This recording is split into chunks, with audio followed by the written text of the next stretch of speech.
Greetings everyone, welcome to Commerce classes. Now this is our second video on the chapter of redemption of preference shares. In the last video we had understood the details of this chapter and issue of preference shares. So this part is done. Today we will be working on redemption of preference shares, its meaning and provision. So this is the part that we are going to cover today. Now we all know कि जो redemption of preference shares है इसका मतलब होता है issue का reverse, ठीक है ना. सो रिडम्पशन का मतलब है आप अपने प्रेफरेंस शेयर होल्डर्स को रीपे कर दोगे उनके अमाउंट. तो जब आपने कैपिटल इशू की थी, कंपनी को पैसा मिला था और कैपिटल रिकॉर्ड हो गई थी, कैपिटल क्रिएट हो गई थी. अब रिडम्पशन के टाइम क्या होगा, आप कैपिटल को कैंसिल कर दोगे और शेयर होल्डर्स को पैसा वापस कर दोगे. So redemption of preference shares implies returning the preference share capital to the preference share holders. अब ये कैसे करते हैं, this can be done either on a fix date और at the option of company और share holders as per the terms of issue. जब आपने shares issue किए थे उस टाइम पर टर्म्स में लिखा गया था कि आपके प्रेफरेंस शेयर्स कब रिडीम होंगे and how will they be redeemed. Like you might be redeeming कि हम सारे शेयर्स को may be after expiry of 15 years redeem कर देंगे. तो 15 ईयर्स के बाद सारे शेयर्स इकट्ठे रिडीम हो जाएंगे. मे बी आपने लिख दिया कि 15 ईयर्स के बाद हम 20% रिडीम करेंगे. तो अब आपकी कैपिटल में से कौन से 20% शेयर्स रिडीम होंगे, उसके लिए आपके पास पॉलिसी होगी. May be it is by draw of lot, या आप ड्रॉ करेंगे कि ये शेयर नंबर्स रिडीम हो जाएंगे, या आप अपनी कंपनी की पॉलिसी है कि कंपनी सीक्वेंस में रिडीम करेगी. So it is up to the option of the company and the shareholders. वो जो भी उन्होंने टर्म्स शुरू में बनाई हैं उसके अकॉर्डिंगली रिडीम होंगे. कैसे रिडीम होंगे is not an issue. Redemption का मतलब क्या है वो हमें समझना है कि जब हम रिडीम कर रहे हैं शेयर्स तो हमारी कैपिटल कैंसिल हो रही है और हम शेयर होल्डर्स को पैसा वापस कर रहे हैं. हम मतलब कंपनी. सो कंपनी ये कैसे करती है, प्रोसेस क्या है, आपको अपने बोर्ड की एक मीटिंग करनी होती है, उसमें आपको ये अप्रूवल लेनी होगी. आप एक रेजोल्यूशन पास करते हो कि कंपनी प्रेफरेंस शेयर्स रिडीम कर रही है at so and so premium. वहाँ पर आपको लेआउट भी करना पड़ेगा कि जो कंडीशंस हैं वो कैसे फुलफ़िल हो रही हैं. सो बोर्ड की अप्रूवल के बाद आप अपना एक फॉर्म फाइल कर देते हो रजिस्ट्रार के पास कि ये शेयर्स हम रिडीम कर रहे हैं और ये हमारी कंडीशंस हम इस तरह से मीट कर रहे हैं. Now when a company goes for redemption of preference shares, तो ऐसा नहीं है कि आपने directly you get up one day और स्टार्ट कर दिया रिडम्पशन. रिडम्पशन के लिए हमारी, क्योंकि कंपनी की वर्किंग इज़ फॉलोड और गाइडेड बाय कंपनीज लॉ, तो हम रिडम्पशन के टाइम पर वी नीड टू अंडरस्टैंड कि कंपनीज एक्ट क्या कहता है, कौन से प्रोविजंस हैं जो हमारे रिडम्पशन को गाइड करेंगे. So these are very important provisions. ये सिर्फ थियोरी में ही इंपॉर्टेंट नहीं है कि सेक्शन 55 में क्या प्रोविजंस है.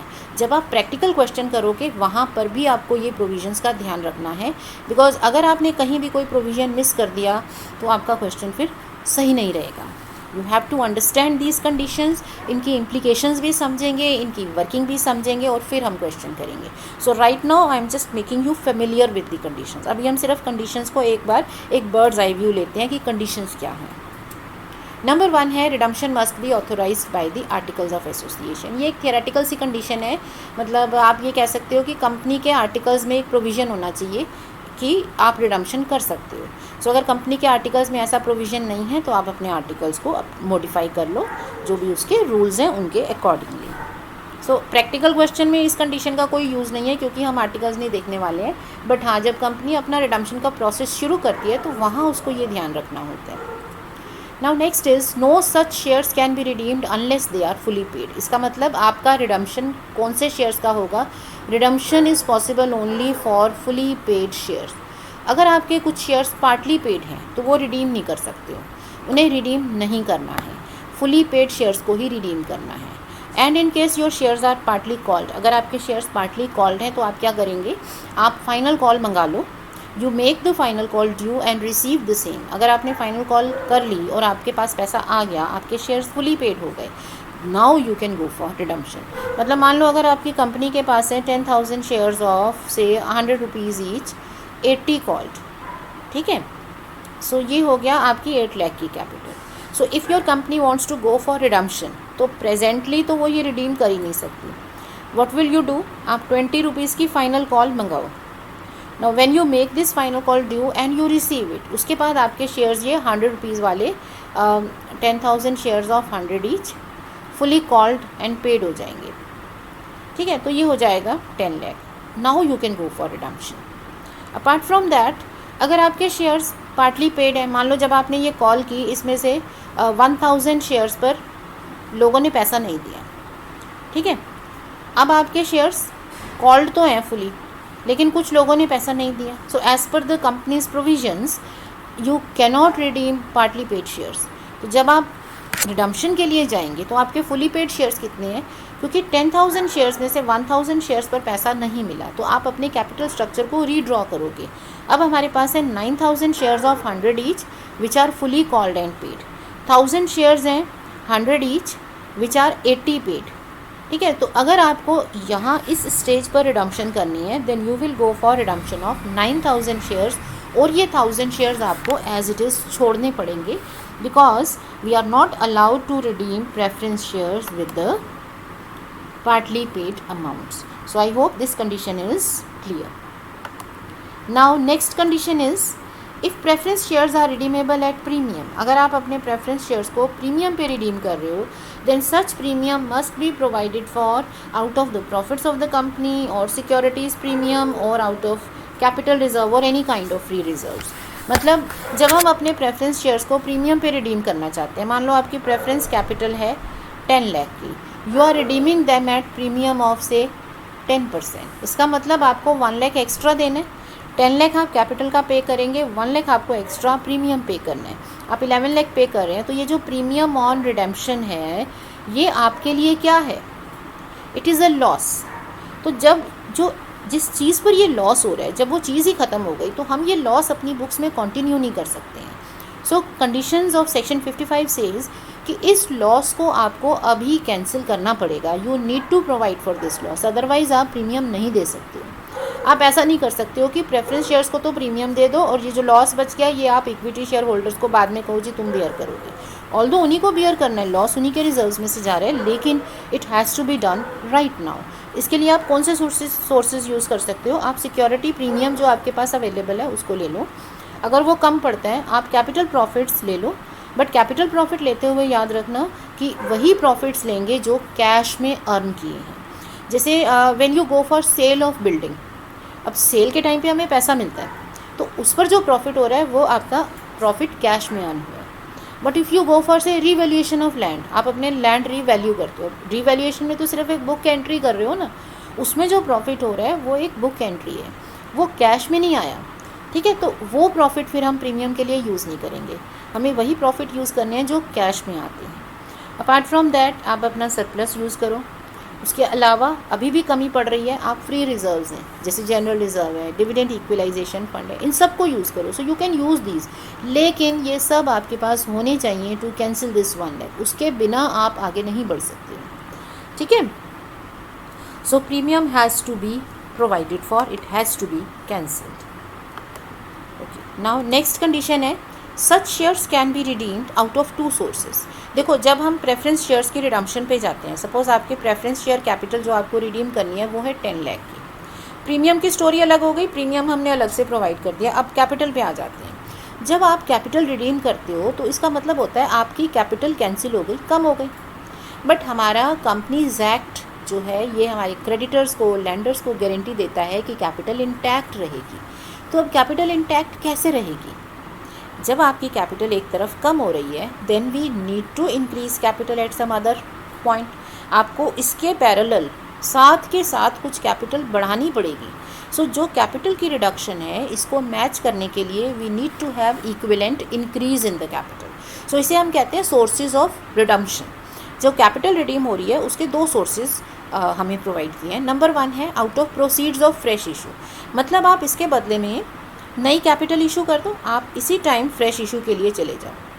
तो क्या होगा, एक तरफ कैपिटल कम हुई, दूसरी तरफ कैपिटल बढ़ गई। So this is one source. Another way can be out of your free reserves, ऐसे सारे profits which are otherwise available for dividend, जैसे आपका सरप्लस है, आपका जनरल रिजर्व है, ठीक है, ये सारे प्रॉफिट्स आप ले सकते हो, सारे फ्री रिजर्व्स को आप ले सकते हो, इनको यूज़ कर सकते हो। सो यहाँ पर हमारा पहला सोर्स हो गया फ्रेश इशू, दूसरा हो गया फ्री रिजर्व्स। मान लो आप फ्रेश इशू करते हो 6 लाख का, ठीक है। अब इसमें फ्रेश इशू जितना पैसा आएगा फ्रेश इशू पे, ये याद रखना। और पैसे का मतलब होता है हमें प्रीमियम नहीं लेना, ठीक है, प्रीमियम कंसिडर नहीं करते हैं क्योंकि प्रीमियम तो अलग रिकॉर्ड होता है। सो यहाँ हमें जो कैपिटल के बदले में पैसा मिला वो लेना है। उसके बाद फ्री रिजर्व्स, तो अगर आपकी टोटल 10 लाख की कैपिटल में डिक्लाइन है तो आपको मैच कितना करना होगा। अगर 6 लाख फ्रेश इशू कर रहे हो तो फ्री रिजर्व 4 लाख होने चाहिए।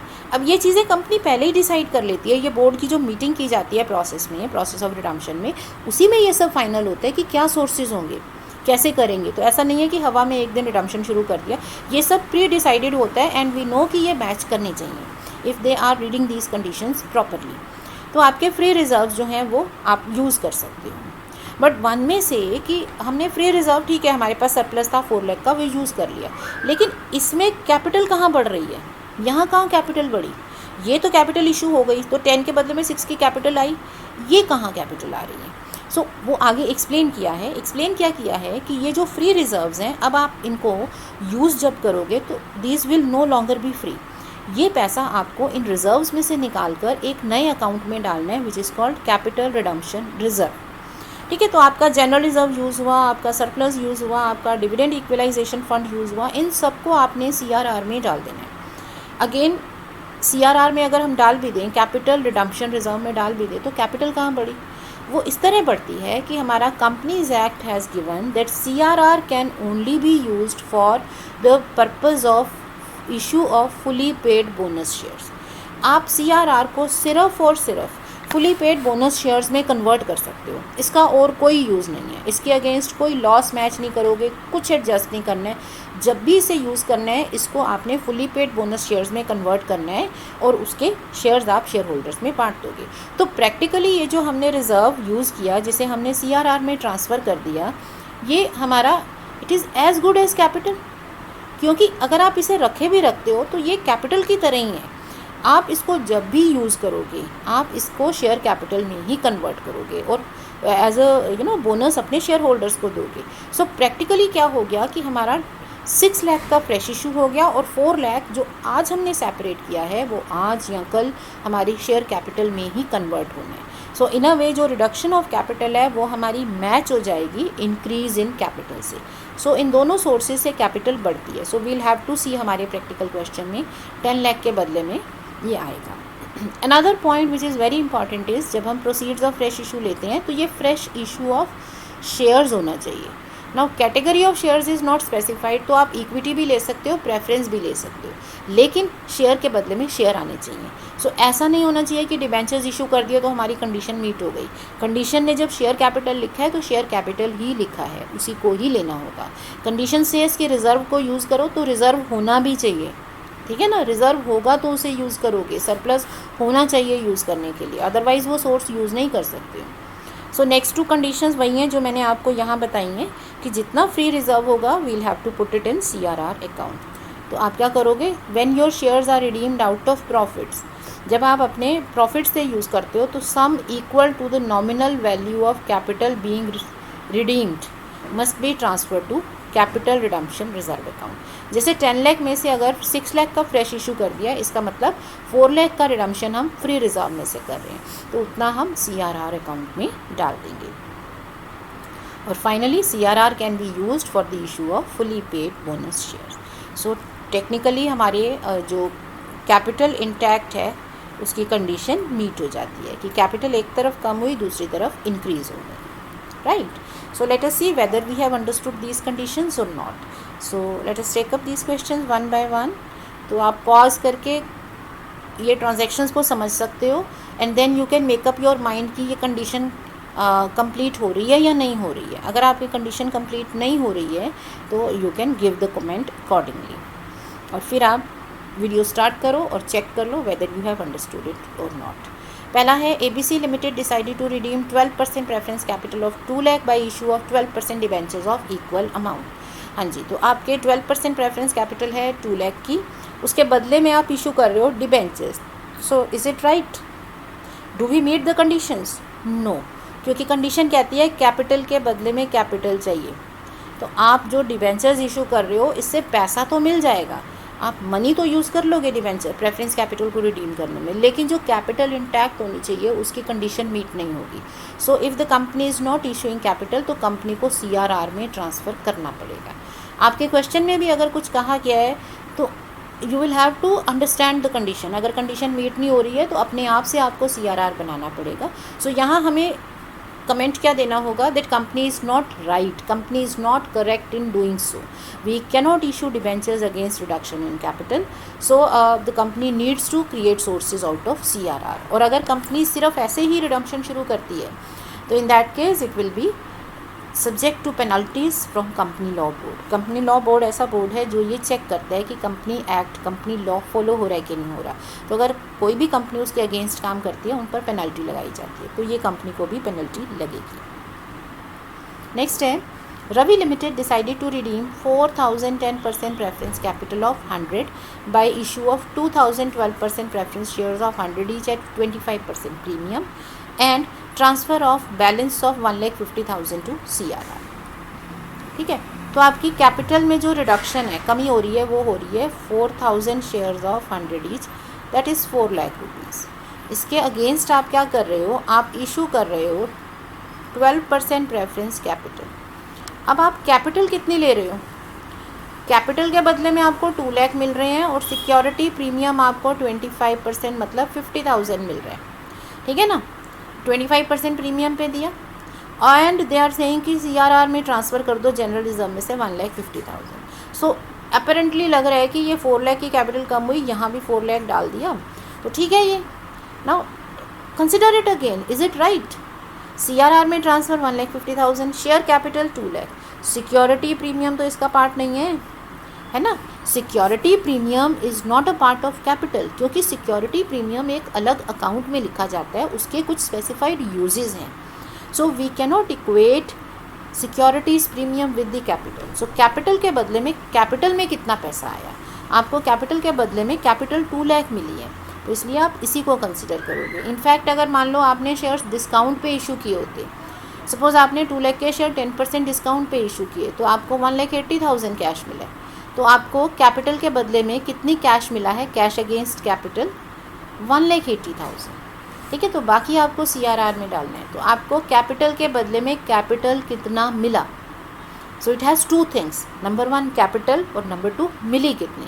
कैपिटल पूरी मिल गई तो पूरा 2 लाख आ गया, लेकिन अगर आपको कम मिली है तो फिर कम लिखोगे, यही आपके फ्रेश इशू होगा।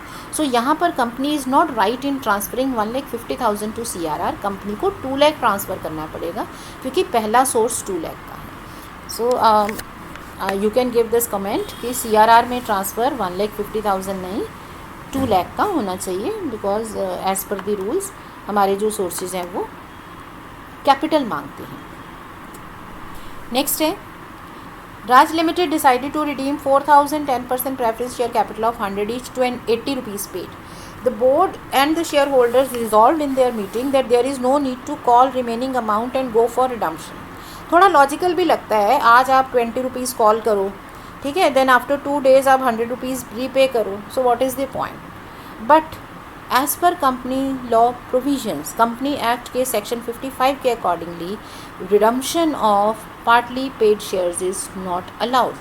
सो अगर ये कंपनी इस तरह से रिजॉल्व करके शेयर्स को रिडीम करती है, then this is against the provisions of companies act और ये अट्रैक्ट कर रही है पेनल्टी, इनको पेनल्टी लगेगी कंपनी लॉ बोर्ड से। So this can not be done. Actually इन्हें क्या करना चाहिए, they should make final call due, इन्हें फाइनल कॉल ऑफ 20 रुपीज़ मंगानी चाहिए, उसके बाद इनके शेयर्स फुली पेड हो जाएंगे, then it should go for redemption. So this is against the provisions. So ये जो चीज़ें हम समझ रहे हैं ना, ये हमारे प्रैक्टिकल क्वेश्चन में भी आएंगी, उसमें भी ऐसा होगा कि आपकी कैपिटल 80 पेड है, 70 पेड है, आपको फाइनल कॉल करनी पड़ेगी। This is what this condition says. ठीक है, नेक्स्ट है, Batra limited is suffering losses for the last 4 years, इनके काफ़ी लॉसेज हो रहे हैं।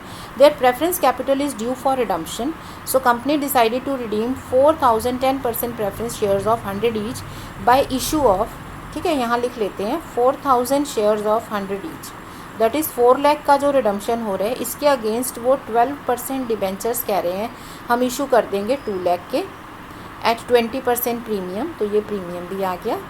और बाकी 1,50,000 जो है it will be transfer to CRR by increasing loss. ये आपके पास सरप्लस है नहीं, ये आप लॉस में से जनरेट करोगे, आप लॉस बढ़ा दोगे अपनी बुक्स में। Now this is utterly wrong. इनके जो दोनों मेथड्स हैं ये दोनों ही गलत हैं। नंबर 1, कैपिटल के अगेंस्ट कैपिटल इशू होनी चाहिए, ठीक है। So debentures can not qualify for the condition, debenture condition में नहीं आते हैं तो ये नहीं आ लेंगे। सेकेंड सोर्स जो ये यूज़ कर रहे हैं वो कह रहे हैं कि हम CRR को यूज़ कर लेते हैं। कैसे बनाएंगे CRR? लॉस बढ़ा देंगे। Again this is not possible because question क्या कहता है, आपको अवेलेबल रिज़र्व और प्रॉफिट्स को यूज़ करना है। तो अगर आपके पास प्रॉफिट और रिज़र्व नहीं है तो आप इसको नहीं रिडीम कर सकते हो, आप ये सोर्स भी यूज़ नहीं कर सकते हो। You can not make losses to make CRR transfers. So ये दोनों ही जो इनके स्टेप्स हैं ये गलत हैं। So what they should do is, if they want to redeem these shares, they are to redeem these shares, तो उनको इनके अगेंस्ट में शेयर कैपिटल ही इशू करनी होगी, क्योंकि CRR में तो कुछ है ही नहीं, इनके पास बैलेंस ही नहीं है, तो CRR वाला ऑप्शन इनके लिए एप्लीकेबल नहीं है, तो इनको कैपिटल ही इशू करनी पड़ेगी। Then only they can go for the redemption. So this is not a right practice. Now next question है, SIC limited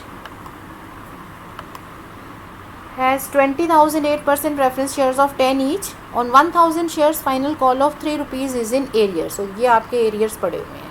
company decides to redeem the shares and pay defaulting share holders balance amount only. तो company ने अपना resolution pass कर लिया, decide कर लिया कि हम शेयर्स रिडीम कर देते हैं, और जो डिफॉल्टिंग शेयर होल्डर्स हैं इन्होंने 3 रुपीज़ पे नहीं किए, इसका मतलब इनकी पेड अप मनी कितनी होगी, 7 रुपीज़, बिकॉज आपका शेयर है 10 रुपीज़ का, तो इनको हम इनका बैलेंस अमाउंट पे कर देंगे। Now can they do so? No. Our very first condition says that our preference shares can be redeemed only when we have the shares as fully paid. So यहाँ हमें क्या करना होगा, if this company wants to go for redemption, तो इसे इसका capital structure दोबारा लिखना होगा। अब इनकी कैपिटल है 19,000 shares of 10 rupees each fully paid, ठीक है, और 1,000 shares of 10 rupees each 7 paid, ये इनकी कैपिटल है।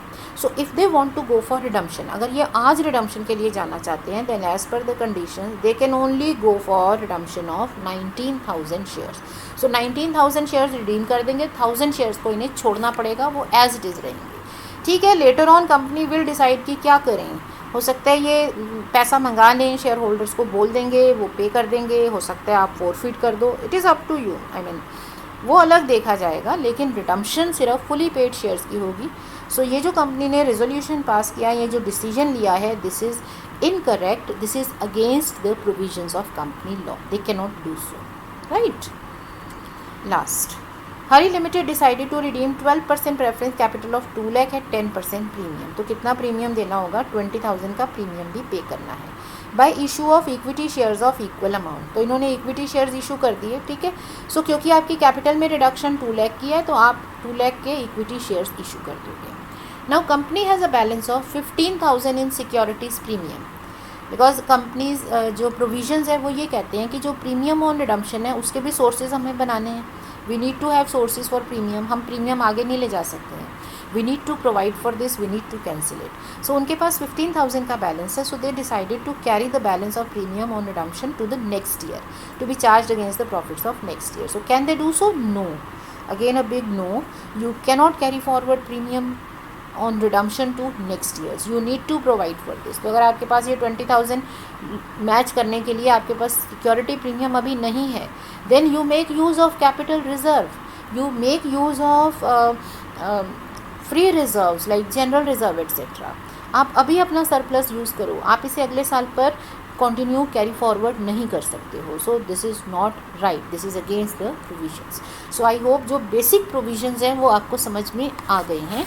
सो नेक्स्ट टाइम हम क्या करेंगे, we'll go into the details of these provisions in in minute details, इनको और अच्छे से समझेंगे, सो दैट हम किसी भी प्रैक्टिकल क्वेश्चन में इन कंडीशंस के बेसिस पर अपने वर्किंग नोट्स बना सकें और उनके अकॉर्डिंगली हम जर्नल एंट्रीज भी समझेंगे। सो नेक्स्ट हमारा जो पार्ट होगा वो होगा understanding these conditions and solving a simple question. All right, so that's it, thank you for the day.